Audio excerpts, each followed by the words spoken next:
Hello and welcome, guys. Hope you guys are safe and sound and doing well. Guys, last lecture we discussed and studied language. We have learned the definitions of language, and also we have learned how many languages are there around the world, and at the end we have discussed about the records of languages, that what are the records of languages around the world. And today's lecture I will talk to you and I'll teach types of languages, that what are the common types of languages. تدریس موږ بحث کړو په ژبه باندې، موږ زده کړه ژبه څه ته ویل کیږي، د ژبې مختلف تعریفونو مو ویل، همدارنګه موږ وویل په نړۍ کې څومره ژبې شتون لري، او بیا مو بحث وکړه د نړۍ د ژبو د ریکارډ یا تاریخ په هکله باندې. نن ورځ موږ بحث کوو په ټایپس آف لینګویجز باندې، یعنی د ژبو په ډولونو باندې، یا د ژبې په ډولونو باندې چې ژبه په عمومي ډول سره په څو ډولونو یا اقسامو باندې ویشل شوې ده. د دو تعریفونه وایو، اگزامپلز وایو.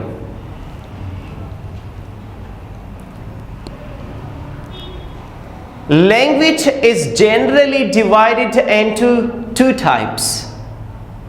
ژبه په عمومي ډول سره په دوه types ډولونو باندې تقسیم شوې ده. The first one is called verbal language. لومړنۍ ته ویل کېږي verbal language، لفظي ژبه. And the second one is called non-verbal language، او دوهم ته ویل کېږي non-verbal language، یعنی غیر لفظي ژبه. اوس بحث کوو په دې باندې چې لفظي ژبه څه معنی او غیر لفظي ژبه څه معنی، څنګه د دې دواړو فرق مونږ کولی شو.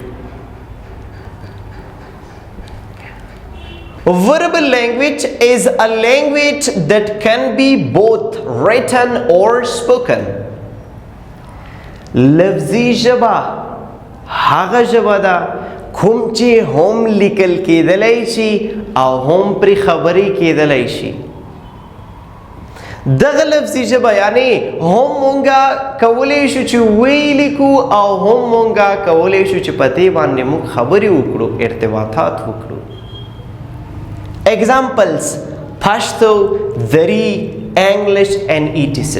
د مثال په ډول سره پښتو ده، فکر وکړئ پښتو هم موږ لیکلی شو او هم یې موږ پې خبرې کولی شو. So this is called verbal language. نو دې ته ویل کېږي verbal یا لفظي ژبه ورته ویل کېږي. همدارنګه دري هم یې موږ لیکلی شو او هم پرې ارتباطات یا خبرې کولی شو. همدارنګه انګلیسي ده، هم یې لیکلی شو او هم پرې خبرې کولی شو. دا د وربل لینګویج یا د لفظي ژبې بعضې مثالونه وو. راځو نن وربل لینګویج ته. نن وربل لینګویج غیر لفظي ژبه، دا د لفظي ژبې متضاد ده.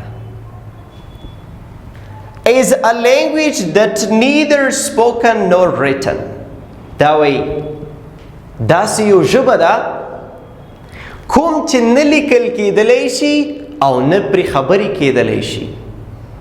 نه لیکل کېدلی شي او نه پرې خبرې کېدلی شي، خو مګر یو خبره ده چې مقصد ترې نه اخیستلی شي یا مقصد ترې اخیستل کېږي، انډرسټینډینګ ترې نه کېږي، میسج ډلیور کوي، میسج لیږدوي، یو پیغام لیږدوي. لکه د مثال په ډول باندې د غیر لفظي ژبې مثالونه چې دي، باډي لینګویج ده. باډي لینګویج حرکي ژبه ده. یو شخص ډیر زیات لري روان اوسي، ته ورته اشاره کوي، هغه ستا څنګ ته راځي. تا ورته کوم غږ ونه کړ په حرکي ژبه باندې ورته تا نظریه ورکړه او هغې چې دی دغه میسج هغې ته ډلیور شو دا میسج پیغام هغې ته وړاندې شو هغې هماغه عمل ترسره کړ همدارنګه ساین لینګویج ده ساین لینګویج د نښو ژبه ده بعضې رستورانټ کې ناست دي هالته درته یو ساین یې درته درکړی چې ډو ناټ سموک دلته څکول مه کوه تا ته لیکل شوي نه دي یو نښه درته رسمه شوې ده ته هغه نښې ته ګوري او ته پوهېږې میسج اخلي انډرسټینډینګ کوي چې والا زه باید څه وکړم دا زموږ د نن ورځې درس د ژبې د ډولونو په هکله باندې تر بیا ښې چارې ښه وخت خدای پامان